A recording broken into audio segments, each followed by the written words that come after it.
Nah, saudaraku, berita Natal pada hari ini topiknya, saudaraku, damai Tuhan Yesus. Damai Yesus menjadi milik kita. Biar kita semua menjadi anak-anak Tuhan yang membawa damai. Berbahagialah orang yang membawa damai, karena mereka itu akan disebut anak-anak Allah. Jadi kalau kita datang ke satu tempat itu menjadi damai. Amin, saudara. Nah, ini memang sudah dikatakan oleh firman Tuhan. Tuhan itu sendiri membawa damai. Dan selalu, saudaraku, kemana saja Tuhan Yesus pergi, dia berkata, damai kuberikan padamu. Dan dalam surat-surat kiriman Rasul Paulus, saudaraku, kasih Tuhan Yesus, ya, anugerah Tuhan Yesus, damai Tuhan beserta dengan engkau. Selalu dikatakan damai, damai, damai. Nah, pada waktu Zakaria, saudaraku, bernubuat. Zakaria ini Zakaria perjanjian baru, orang imam. Istrinya bernama Elisabeth. Dialah orang tua daripada Yohanes Pembaptis. Dan dia dikaruniakan Tuhan anak pada masa tuanya, walaupun Elisabeth itu mandul. Dan dia memperanakkan Yohanes Pembaptis. Lalu pada waktu dia memberi nama kepada Yohanes Pembaptis, maka dia bernubuat. Saya membacakan nubuatnya kepada saudara. Sebenarnya saya percaya ini bukan mengenai Yohanes Pembaptis, tapi mengenai Tuhan Yesus yang akan datang ke dunia ini. Dalam Lukas pasal 1 ayat 78 dan 79, sebagian saat saya bacakan.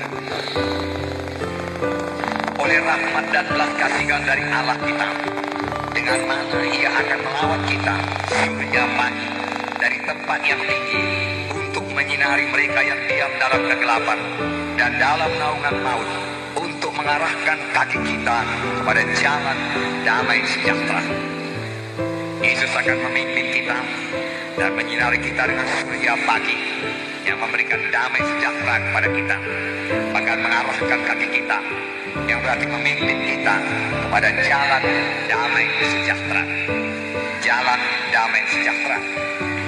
Damai sejahtera kutinggalkan padamu, Tuhan berkata waktu dia mau naik ke sorga. Damai sejahtera. Tuhan suka kita memiliki damai sejahtera. Tuhan suka kita hidup dalam damai, tidak khawatir, tidak takut, tidak was-was. Dan damai itu sungguh-sungguh menguasai kita.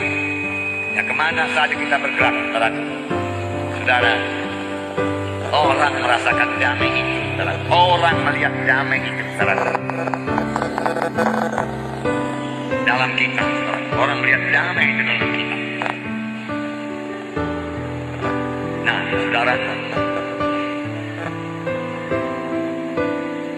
damai memang tema khotbah yang utama dari Tuhan Yesus. Kisah 10 ayat 36. Ini kesaksian Petrus. Apakah kesaksian Petrus mengenai Tuhan Yesus?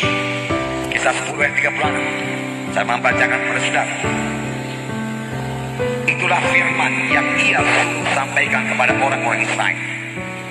Itulah firman yang Yesus suruh sampaikan kepada orang-orang Israel, yaitu firman yang memberitakan damai sejahtera oleh Yesus Kristus, yang adalah Tuhan bagi semua orang. Kamu tahu tentang segala sesuatu yang terjadi di seluruh tanah Yudea dan dari Galilea sesudah baptisan yang diberitakan oleh Yohanes, yaitu tentang Yesus dari Nazaret, bagaimana Allah mengurapi dia dengan Roh Kudus dan kuat kuasa. Dia yang berjalan berkeliling sambil berbuat baik dan menyembuhkan semua yang dikuasai iblis, sebab Allah menyertai dia. Inilah firman yang ia suruh sampaikan kepada orang-orang Israel, yaitu firman yang memberitakan damai sejahtera. Bukan hanya berita damai sejahtera, tetapi perbuatan Yesus membawa damai sejahtera. Khotbah Tuhan Yesus temanya damai sejahtera. Pelayanan Tuhan Yesus membawa damai sejahtera. Mengapa? Karena Allah mengurapi dia dengan Roh Kudus dan kuat kuasa, dan dia berjalan keliling menyembuhkan semua orang yang dikuasai setan, sebab Allah menyertai dia. Menyembuhkan semua yang sakit, sehingga orang sakit itu beroleh damai. Sama seperti Bapa mengutus aku, demikian juga sekarang aku mengutus kamu. Dan sesudah berkata demikian, ia menghembusi mereka dan berkata, terimalah Roh Kudus. Terimalah Roh Kudus. Jikalau kamu mengampuni dosa orang, dosanya diampuni. Dan jikalau kamu menyatakan dosa tetap ada, dosanya tetap ada. Setelah murid-murid, saudaraku, ada orang Roh Kudus yang memiliki kuasa, saudaraku. Dia memiliki damai Tuhan, dan pelayanannya menjadi berkuasa. Puji Tuhan, saudara. Nah, dalam kekasih dalam nama Yesus, apakah yang perlu bagi kita pada malam Natal ini? Saudara, biarlah damai malam Natal, damai hari Natal memenuhkan kita semua, sehingga kita menjadi pembawa damai.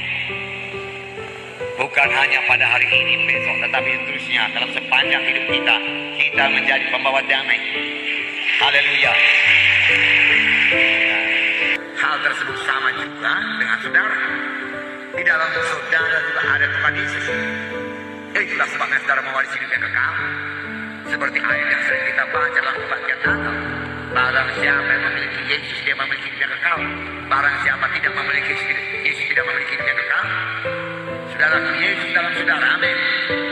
Yesus Raja damai dalam saudara, amin. Oleh sebab itu setiap saudara bisa membawa damai, amin. Semua kita jadi pembawa damai. Ada Roh Kudus yang sama yang memenuhkan di saudara, Roh Kudus yang memenuhkan saya, Roh Kudus memenuhkan saudara.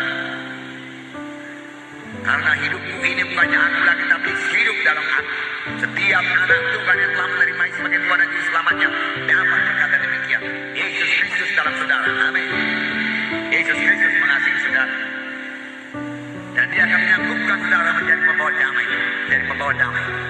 Ini berarti, saudara, segala pertengkaran yang memang kalau dahulu anak Tuhan suka bertengkar berubah menjadi damai, amin.